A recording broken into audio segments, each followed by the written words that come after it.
thank you for your quartet of roses. Jai Shri Rama. And who else am I missing to acknowledge? Garrett, thank you for your 6 roses and a heart me. Om Namo Bhagavate Vasudevaya. And thank you, Eve, for your tiny. Yippee! And Mahina, thank you for your rose too. Radhe Radhe. Betty Alf, thank you for your rose, dear. And thank you, Garrett, for another pair of roses and an applause.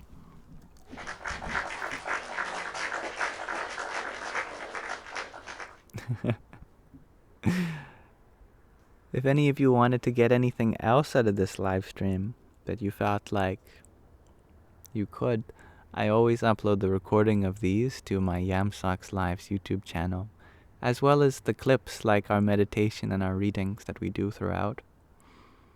So that's an opportunity for you there if you want to take advantage of it.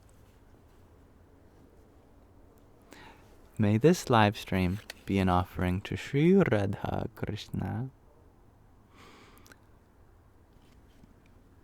Whereas Durga is the fierce mother, Kali is the mother that, we definitely do not want to mess with. Radha, she is the all-loving mother. Well, they're all loving, but she's not angry in this form.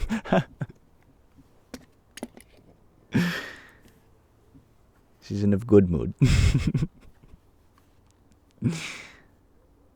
Now, I'm very grateful for having this opportunity to be with you all. I apologize for any way in which I was unable to connect with you or understand you. I hope that I can learn from all the mistakes that I've had in this live stream, and I look forward to bettering myself in the next. Thank you, the link below, for your hanging lights. Radhe Radhe. And good night, Patrick. Thank you for sharing your love for all people, Manuela. Good night, Joanna.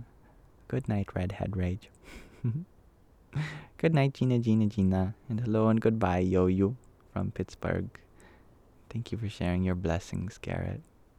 Thank you for sharing your sparkles with me, Dr. Jenny. Good night, Mr. Scrappy. Good night, Isabella. May you all have a wonderful rest of your present moment. Namaste.